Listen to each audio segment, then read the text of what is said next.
Boa tarde.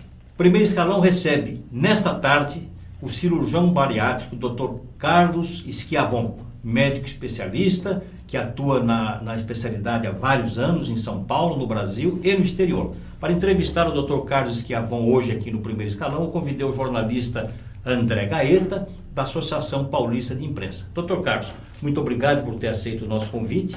Eu gostaria de começar essa entrevista perguntando ao senhor por que cirurgia bariátrica dentro da medicina? Por que o senhor escolheu essa especialidade? É uma especialidade que tem muita demanda.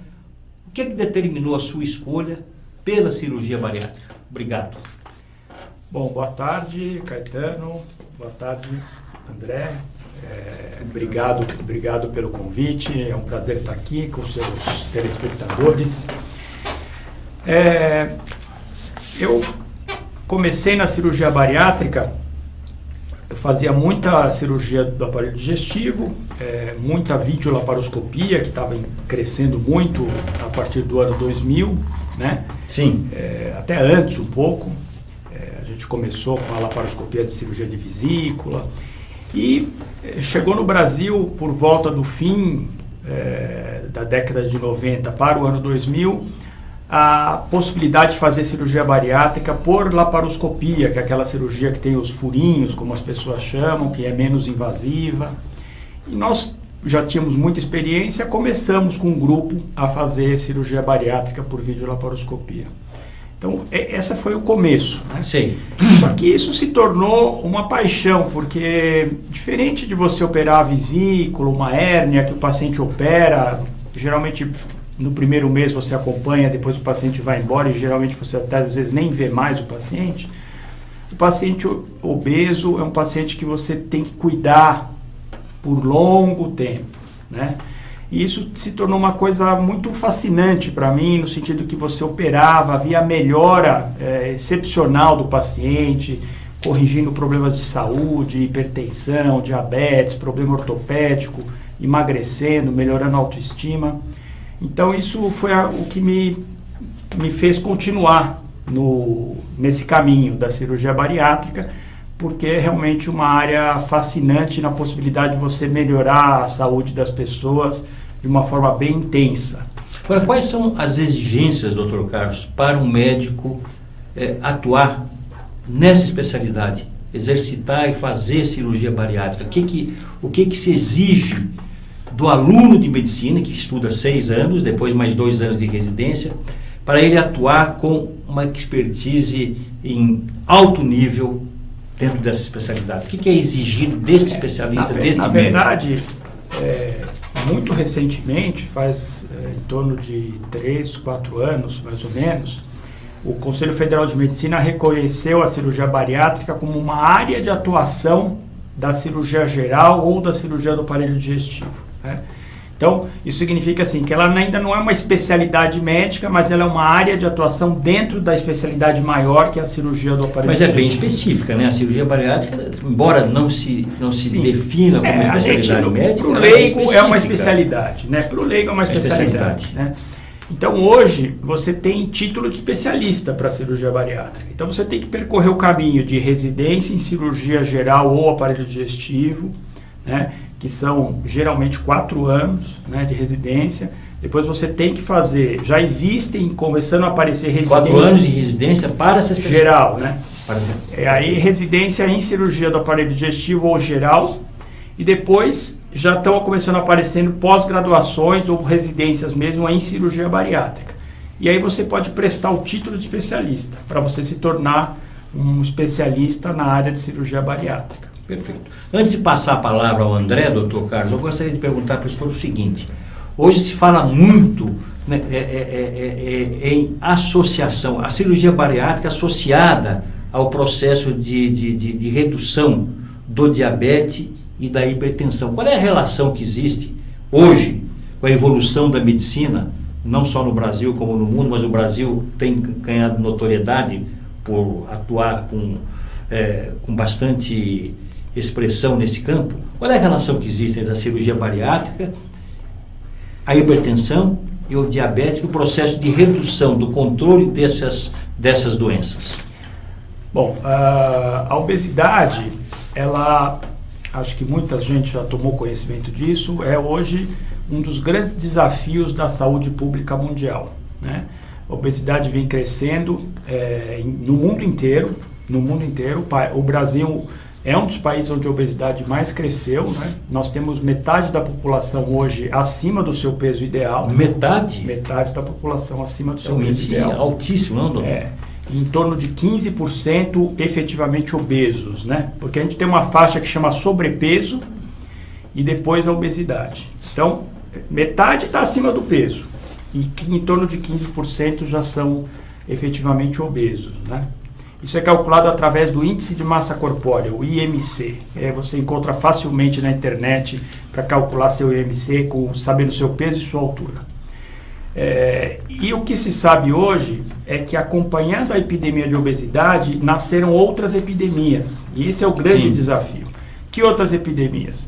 Diabetes, hipertensão, apneia do sono, doença cardiovascular, problemas ortopédicos. São todas doenças que estão nessa grande grupo que acompanha a obesidade, né? Então, a obesidade aumenta a chance das pessoas terem, por exemplo, diabetes, hipertensão. Mas e o papel da cirurgia bariátrica na redução e no controle do diabetes e da hipertensão? Essa é uma pergunta interessante, Caetano, porque a história da cirurgia bariátrica é bem antiga, da década de 60, né? Mas se operava basicamente para redução do peso, né? Só que, em um determinado momento, alguns pesquisadores, cirurgiões americanos perceberam, temos um italiano também que estuda muito isso, né? Perceberam que essas doenças, tipo diabetes, por exemplo, primeiro o diabetes que foi mais estudado, depois a hipertensão, elas melhoravam muito e precocemente depois da cirurgia. E esse que começou a ligação entre cirurgia bariátrica, obesidade e doenças associadas. Quer dizer, a cirurgia começou a desenvolver um papel que, claro, já existia, mas não era percebido no tratamento dessas doenças no paciente obeso. André Gaeta, por gentileza. Obrigado por ter aceito o convite. Obrigado. Primeiramente, agradecer, dar uma boa tarde para o seu espectador, né?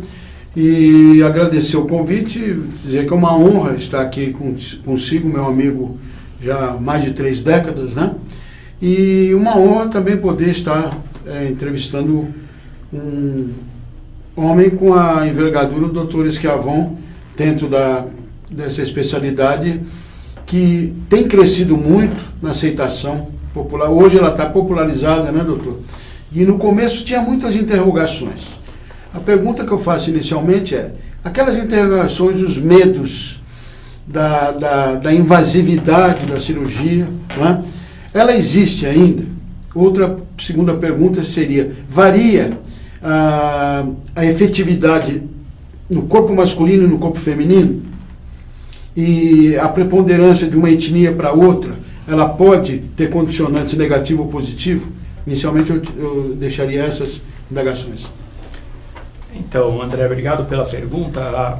A questão da cirurgia bariátrica, o quanto é invasiva, primeiro que assim, qualquer tratamento cirúrgico,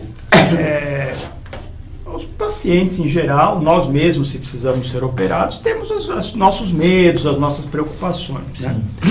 A cirurgia bariátrica, como eu disse, que nasceu lá na década de 60, ela era feita até meados da década de 90, ela era feita de modo convencional, quer dizer, cirurgia aberta, que é aquele corte grande.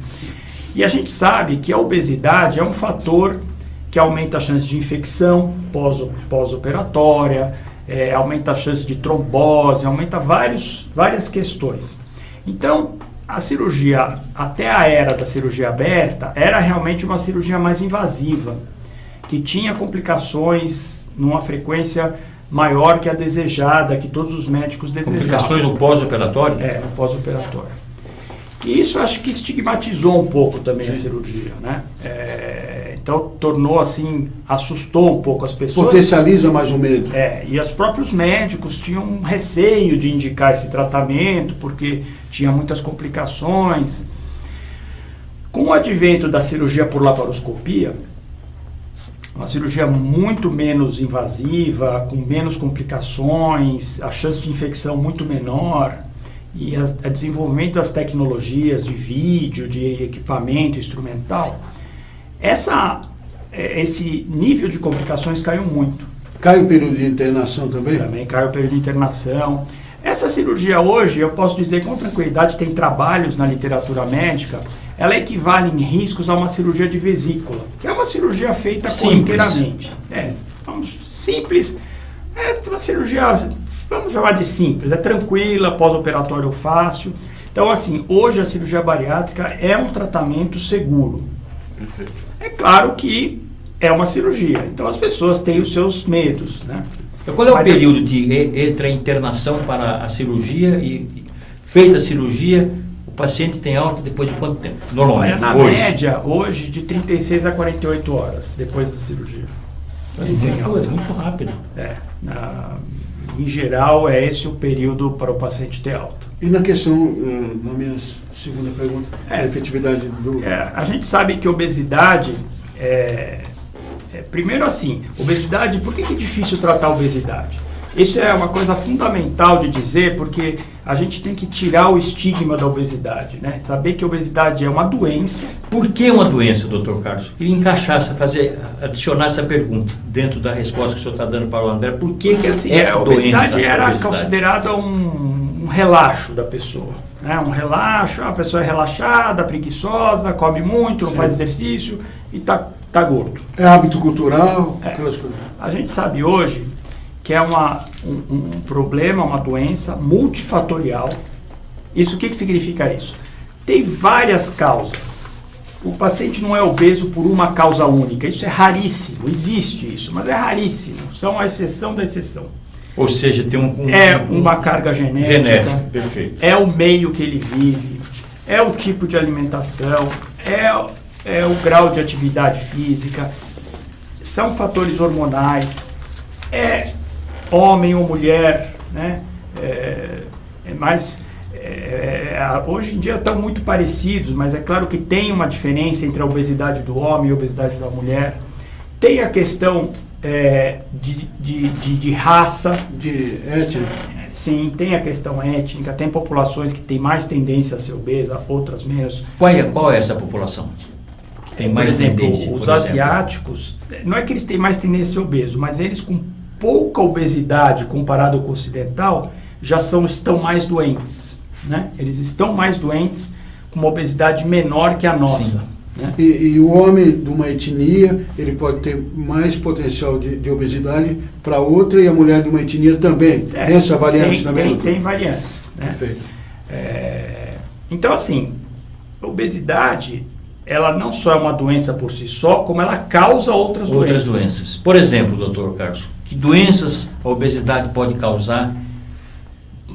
Diabetes, hipertensão, aumento de colesterol, apneia do sono. Uma doença hoje que tem se estudado muito, é pouco valorizada ainda, é uma doença que chama esteatose hepática. O que é esteatose hepática? É a tal da gordura no fígado. Uma parte das pessoas que tem gordura no fígado desenvolvem inflamação do fígado. E a inflamação gera fibrose. O que é fibrose? É cicatriz. O que gera isso? Um termo que muitos conhecem por outros motivos, mas acontece também na gordura no fígado, que é a cirrose. E altera o metabolismo. Independente do consumo de álcool ou não, que a cirrose está normalmente ligada ao consumo de álcool, né? A cirrose causada pela esteatose com inflamação, ela está se tornando a primeira causa de transplante em vários países, por exemplo, nos Estados Unidos, transplante de fígado. Mas a gordura do fígado é também fator para a cirurgia? Sim, é considerada uma doença associada à obesidade. Quando ela tem características de inflamação, não só a gordura pura e simples, mas ainda, basicamente o tratamento desse problema de saúde é o emagrecimento. Por alguma forma, uma delas é a cirurgia. Bedak, tem uma pergunta que quando você fala de cirurgia, fala de tratamento, que não quer calar e não cala nunca, que é o bolso. No início, era uma coisa suntuosa, na verdade, talvez pelo ineditismo. Eu perguntaria, ela está mais popular hoje? Agora há pouco, na nossa conversa prévia, antes de entrar em estúdio, o senhor nos dizia que hoje o SUS está disponibilizando, nós temos um inconveniente que é a fila. Como é que é isso hoje? Ela está mais popular hoje, doutor? Veja, ela está mais popular pelos fatores que eu disse anteriormente.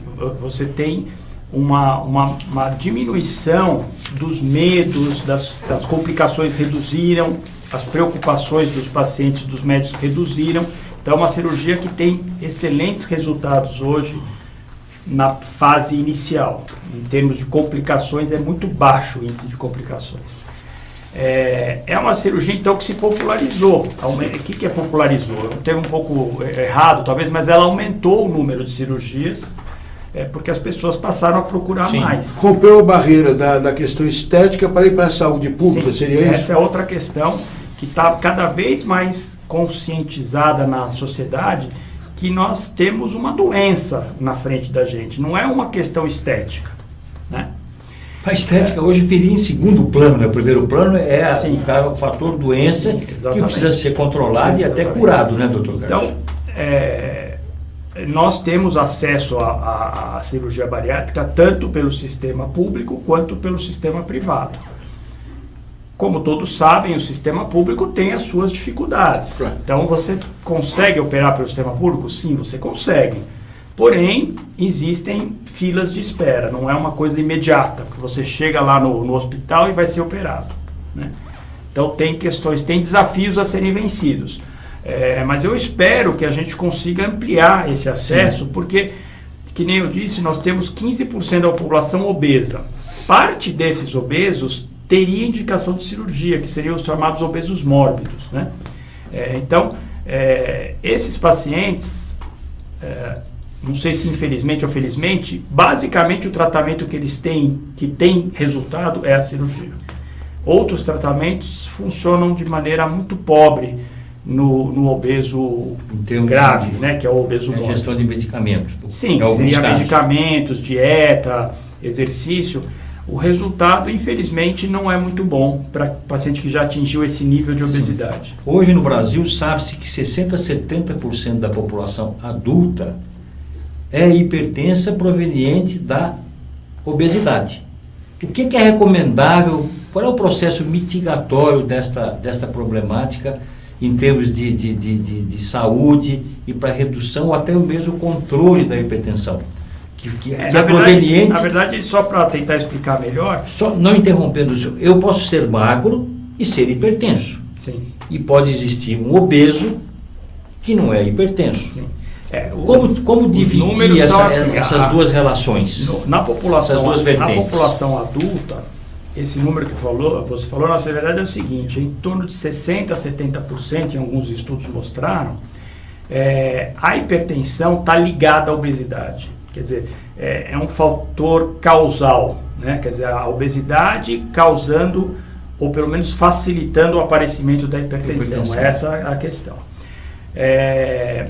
A gente, também um outro dado fundamental, a hipertensão é uma doença que é uma doença importante de se falar sobre ela, e o obeso muitas vezes tem hipertensão, é porque ela é pouco diagnosticada, porque ela muitas vezes não é assintomática. Aquela história que eu tenho dor de cabeça, devo estar com a pressão alta, ela é bem relativa. A maioria das pessoas hipertensas não tem sintomas, né? Então, e outra coisa, que é um número até assustador, lembrar que em torno de cada 4 brasileiros, 1 tem hipertensão. Esse é um dado atual. Então, em torno de 25% da população brasileira tem hipertensão. E o diabetes, doutor? Diabetes em torno de 8 a 9% da população. Quer dizer, de cada 10 brasileiros, um pouco menos que um, tem hipertensão. Uma pergunta, tem diabetes. No início, estava muito circunscrito ao eixo Rio-São Paulo, Nós estamos localizados em São Paulo, o senhor tem a sua clínica aqui, e começou a operar também em Curitiba, que eu me lembro no começo, lá pelo ano 2000, que o senhor falou que começou a ser mais, ter notabilidade no Brasil. Hoje, ela está capilarizada em todo o território nacional ou ainda está circunscrito a esse eixo Rio-São Paulo-Curitiba? Não, hoje a cirurgia bariátrica praticamente está em todos os estados, tem algum grupo fazendo cirurgia bariátrica. A Sociedade Brasileira de Cirurgia Bariátrica teve um papel importante de desenvolver treinamentos com apoio de diversas entidades, treinamentos, quer dizer, hoje a gente tem cirurgiões. Eu acho que, sem medo de errar, eu diria que em todos os estados brasileiros hoje tem pelo menos uma equipe médica habilitada para fazer cirurgia bariátrica. Então, com sucesso. Com sucesso, sim, com sucesso. Então, é uma cirurgia, é um tratamento que está acessível ao brasileiro em geral. Uma outra pergunta, o Bedak ia fazer uma pergunta, mas assim, que também não cai, além da questão financeira, nós sabemos que a mulher é mais disciplinada para algumas coisas do que nós homens. E nós, homens, mandamos bem em algumas coisas. Elas são melhores em várias coisas, melhor que nós. Nessa questão específica, doutor, quem é mais disciplinada no pós-operatório em respeitar o que o profissional determinou no pós-operatório, por exemplo? O homem ou a mulher? Não, olha, em geral, quando falamos de saúde, a mulher é mais disciplinada. Isso vale também para a obesidade, para pós-cirurgia bariátrica, né? Então, assim, eu diria que, em geral, a mulher também é quem mais procura a cirurgia bariátrica, muito mais frequentemente que o homem. O homem talvez tenha mais receio. Mas a mulher é muito mais por problemas estéticos do que por problemas de saúde. Não é bem assim menos, hoje. Não é bem assim hoje.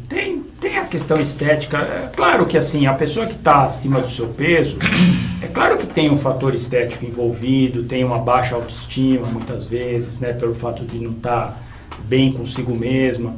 Mas, assim, que nem eu disse, graças a Deus, e a gente espera que cada vez mais, as pessoas estão reconhecendo que a obesidade é uma doença. E junto com ela vem outros problemas. Então, o nosso propósito é tratar um paciente que está doente, mesmo que ele só tenha obesidade, não tenha diabetes, hipertensão, nada mais, a obesidade sozinha é um fator de aumento de riscos, por exemplo, principalmente risco cardiovascular. Sim. Né? O senhor, além de cirurgião, é um estudioso e um pesquisador, é um cientista. O senhor tem um trabalho recente sobre a relação entre a cirurgia bariátrica e a hipertensão, um fator de mitigação e controle da hipertensão. Tanto é que o senhor vai aos Estados Unidos em abril, vai para Nova York como convidado, vai fazer uma palestra sobre os estudos que o senhor vem realizando nesse campo. Gostaria que o senhor falasse um pouquinho sobre esse estudo que é pioneiro, não só no Brasil, como também no mundo. O senhor tem sido, aliás, objeto de matérias internacionais em entidades ligadas à cardiologia, à área de endocrinologia, etc. Gostaria que o senhor falasse um pouco sobre esse estudo pioneiro que o senhor vem desenvolvendo e que o senhor vai ser o palestrante, um dos principais, neste evento dos Estados Unidos em abril. Então, na verdade, como a gente já conversou um pouquinho, à medida que a cirurgia bariátrica foi progredindo, alguns pesquisadores, cirurgiões também, perceberam que não era só uma questão de perder peso, era uma questão de perder peso e resolver doenças que estavam associadas naquele paciente. A primeira que surgiu, teve um grande impacto, saiu na imprensa leiga por várias vezes, foi o diabetes. Né? Então, começou-se a se perceber que o paciente diabético tinha uma melhora muito importante, até precoce depois da cirurgia, e isso é um campo de estudo gigantesco de por que o diabetes melhora, né? A gente não tem certeza ainda do que de quais se usa a palavra cura, né? Não, por enquanto. Não, a gente até cometeu-se esse erro no passado, mas a gente tem que encarar o diabetes e a própria obesidade como doenças crônicas, né? Então nós conseguimos controlar a doença, mas a gente só vai saber se curou a longo prazo, quer dizer, que se a doença nunca mais voltar. Então, a princípio, a gente controla a doença. Sim. Né? Então, começou -se a estudar muito cirurgia bariátrica e diabetes, né? Até ganhou um nome novo de cirurgia metabólica, né? Por causa do metabolismo, né? E em torno de 2011 para 2012, eu estava envolvido com um grupo de cardiologistas e a gente, discutindo várias coisas, interesse pela cirurgia metabólica, nós decidimos que a gente deveria dar um passo à frente, quer dizer, ir um pouco além do diabetes. E aí surgiu a ideia de estudar cirurgia bariátrica e hipertensão. Por que hipertensão? Porque é uma doença muito frequente, como eu já falei aqui. Leva ao AVC, né, o derrame. É a principal causa do derrame, o acidente vascular cerebral, que é uma doença que tem impacto socioeconômico importantíssimo, tanto em termos de mortes, como em termos de deixar o paciente com algum tipo de sequela, né? Então, isso é muito importante do ponto de vista social e econômico de saúde pública. E aí, propusemos um estudo que era para tentar comparar qual era o impacto da cirurgia bariátrica no paciente com hipertensão e obesidade. Esse é o objeto do seu estudo, da sua pesquisa. No fim de 2017, nós fomos brindados aí com uma aceitação dos resultados de primeiro ano do estudo, numa sessão muito importante do American Heart Association, que é um dos maiores congressos de cardiologia do mundo, né? Conseguimos publicar esse resultado de um ano na revista Circulation, e desde então conseguimos outras publicações, porque assim, os resultados foram muito animadores. São resultados iniciais, mas muito animadores, né? A gente conseguiu um dado, por exemplo, que é bastante interessante: metade dos pacientes que foram operados e que tinham hipertensão e eram obesos, controlaram a sua pressão e ficaram sem medicação. Índices normais. Mantiveram índices considerados satisfatórios, né? Que na verdade, para o padrão brasileiro, protocolo brasileiro, é abaixo de 140/90, né? De pressão. Seria 14/9. 14/9. Sem a medicação. Reduziram a remedicação, né? Então, isso animou bastante a gente. Então, continuamos estudando, né? O projeto vai durar 5 anos. Esse ano nós vamos estar completando para todo mundo 3 anos. Então, talvez tenha uma nova publicação com os resultados em 3 anos. Então, realmente foi pioneiro nesse sentido, porque, como eu disse, a maioria dos estudos se dedicou ao diabetes. Então, foi a primeira vez que teve um estudo desse tipo dedicado à hipertensão. E eu considero que é mais uma arma terapêutica. Isso que deixa a gente bastante empolgado e feliz, porque o cardiologista, o clínico, o endocrinologista vai poder lançar mão de mais uma ferramenta no tratamento do paciente que tem uma obesidade e uma hipertensão, principalmente a hipertensão. O cardiologista, principalmente. Sim, principalmente a hipertensão de mais difícil controle. Só um segundinho, André. E agora, como se evitar que esse processo seja visto como um procedimento milagroso para o paciente? Que se fala muito, né, nessa cirurgia, na cirurgia bariátrica, como a salvação da pátria, que é um processo que vai resolver o problema do diabetes. Eu acho que assim, sobretudo do diabetes. Teve um período, né, que, principalmente quando surgiu essa história do diabetes, que ficou uma coisa meio que se aproximava do milagre, como você falou. Isso criou até, para nós médicos, foi ruim no seguinte aspecto, que algumas especialidades, como a endocrinologia, ficou um pouco ressabiada, achou que a gente estava exagerando, e eu acho até que estávamos mesmo. A gente tem posto o pé no chão, trabalhado com afinco, e eu considero hoje, vários dos meus colegas, que é um trabalho em parceria. Quer dizer, o paciente não vem para o cirurgião bariátrico e vai acontecer um milagre e ele vai resolver todos os problemas da vida dele, né? Então, assim, as possibilidades são boas, mas é importante o tratamento multidisciplinar, que envolva os clínicos, o cardiologista, o endocrinologista, a nutricionista, o psicólogo. Quer dizer, é uma doença de difícil tratamento, que nem eu falei, né? Então, o paciente precisa ter consciência que ele vai precisar se dedicar ao cuidado da saúde dele. Não é operar e acabou. Eu sempre falo para os meus pacientes, eles até me olham meio assim.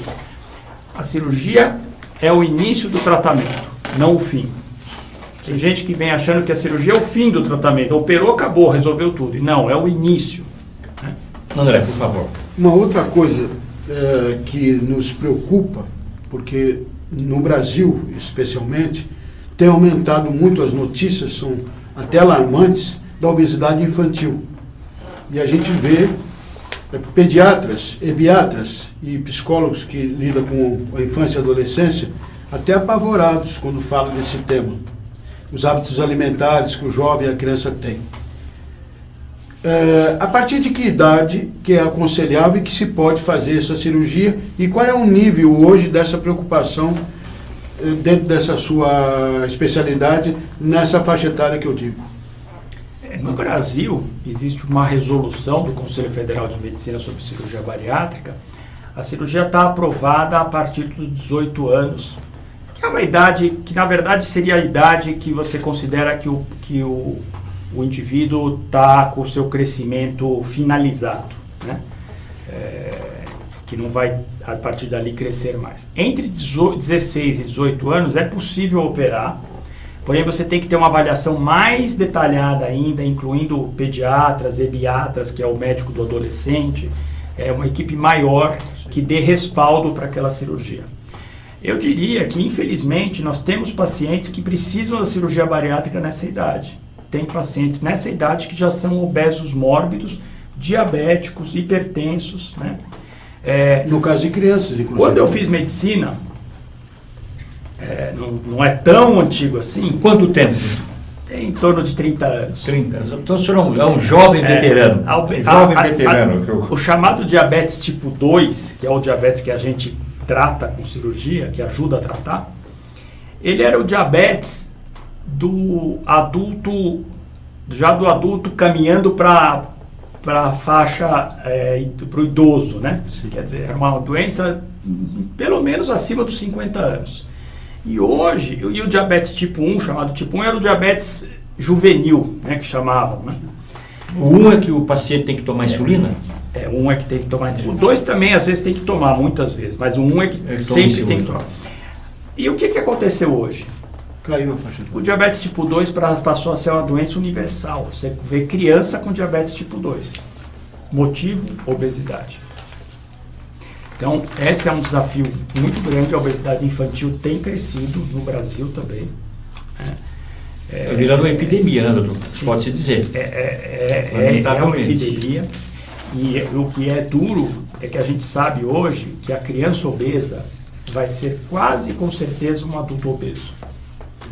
Então, se você tem uma criança magra, você tem maior chance de ter um adulto com peso adequado. Se você tem uma criança obesa, a chance dela ser obesa na fase adulta é muito alta. Qual é o seu site, doutor Carlos, para o telespectador que está nos assistindo e queira ter mais informações a respeito do seu trabalho, entrar em contato? Qual é o seu site? É igual o meu sobrenome, que é Schiavon, né? Eu acho que depois vai aparecer aí. Schiavon.med de médico, né? med.br. Schiavon.med.br. Isso. Por favor. Então, em cima dessa constatação que o senhor faz, está antecipando, então, por exemplo, a faixa etária, está potencializando, vamos dizer, a obesidade mórbida. Por exemplo, se o indivíduo era para ser diabético depois de 50 anos, 60 anos, você está antecipando isso com a obesidade infantil e na adolescência, se nós entendemos bem. Existem alguns pesquisadores que isso sai até na imprensa leiga, talvez você já tenha visto. Problema cardiológico também, né? Que pela primeira vez na história da humanidade, né, isso falando em população americana, mas vale para o mundo inteiro, vai se reduzir a expectativa de vida. A humanidade só fez crescer a expectativa de vida da população. E hoje a nossa expectativa de vida no Brasil está na faixa de 75 anos de idade. E parece que nos próximos anos, pela primeira vez, existe uma chance de que a gente tenha de um ano para outro a redução dessa expectativa de vida. Motivo, infelizmente, obesidade. Ou seja, uma volta ao passado. E aí associando a hipertensão e diabetes. Obesidade e suas doenças associadas, que estão tornando jovens já com diabetes e hipertensão, e esses jovens vão ter uma expectativa de vida menor do que os nossos pais e avós que não tinham essas doenças quando eram... O senhor não acha que o governo federal, estadual, municipal deveria promover mais campanhas de conscientização desse problema junto à população? Não faz falta? Eu acho. Como é que o senhor vê isso? Mas olha, eu acho que assim... Conscientizar a população. Isso é um grande desafio, né, Caetano? Porque a gente às vezes faz uma comparação com o tabagismo, né? Fumar não é uma coisa da natureza humana. Sim.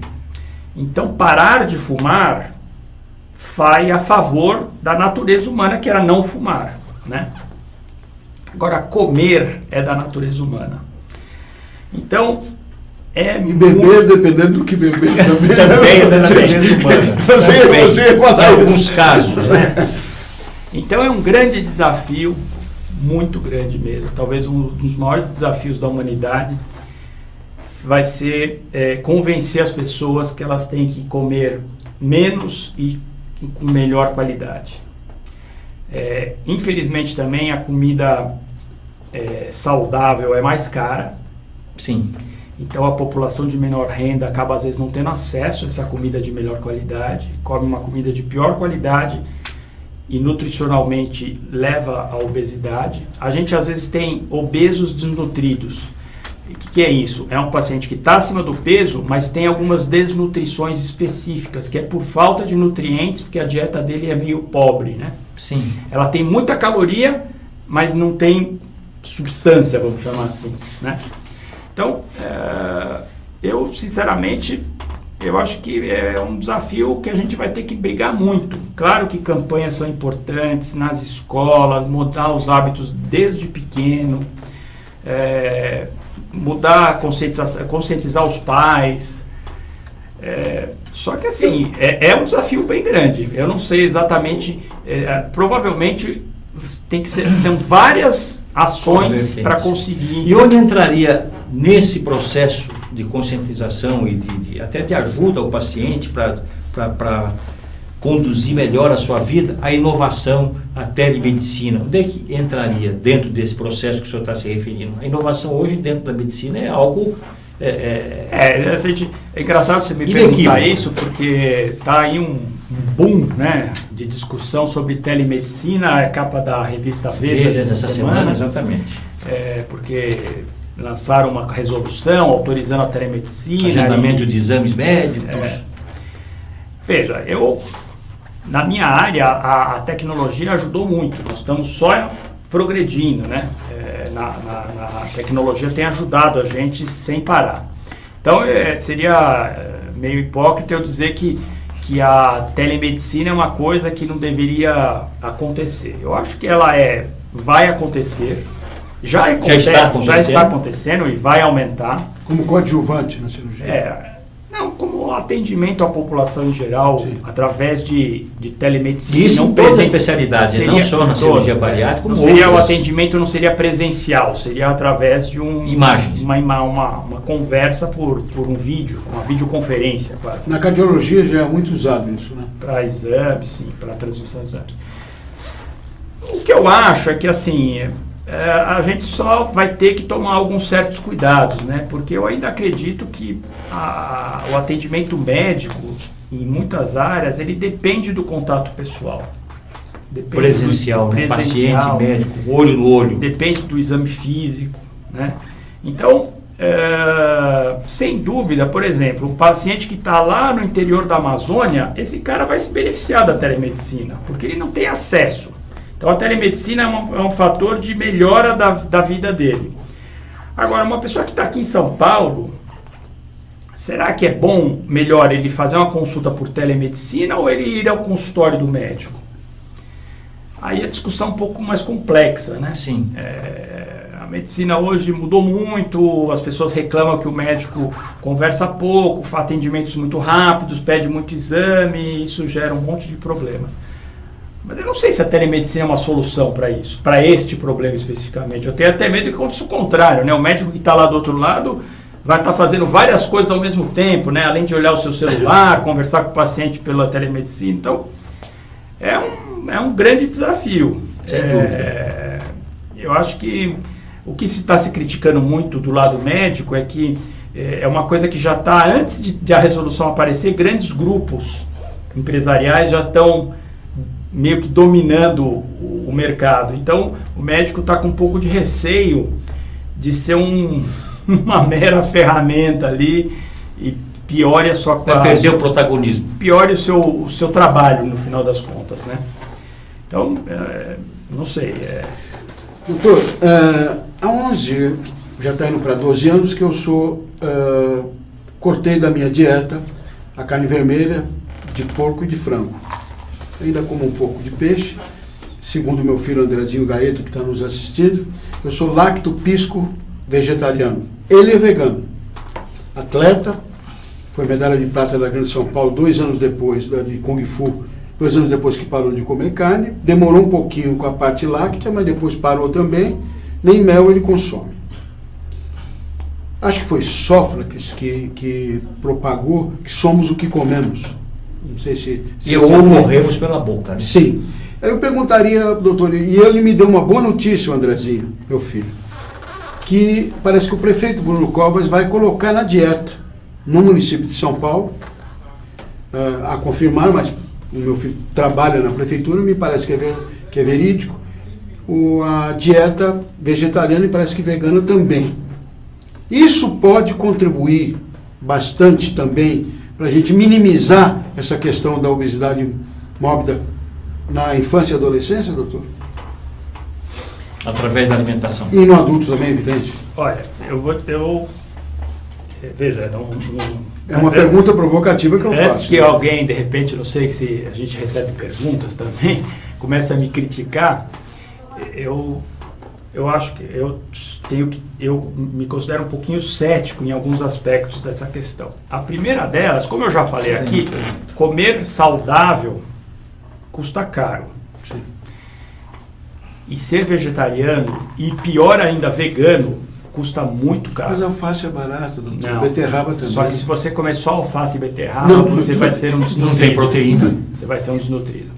Então, para você ser um vegano... Não, lógico que não é só isso. Para você ser é o que eu quero dizer. Para você ser um vegano saudável, Sim. você precisa ter orientação nutricional. Sim. Você precisa comprar os alimentos adequados. Muitas vezes, alguns desses alimentos não são baratos, porque são coisas especiais, para você suplementar a falta da proteína animal. Agora, perfeito. Não interrompendo Então, assim, o seu raciocínio. Eu tenho um pouco de receio, porque isso vira um pouco de moda. E as pessoas vão fazer isso da cabeça deles. Vão fazer isso da cabeça deles, né? E aí é perigoso. Agora, a proteína de soja, que tem sido bastante comentada hoje em dia, não substitui? Não totalmente. Não. Eu consumo bastante a soja, doutor. Ela é importante na dieta vegetariana e vegana. Os grãos como um todo. Porém, não substitui. Existem os chamados micronutrientes, que são vitaminas, alguns sais minerais, tal, que a fonte maior é a proteína animal.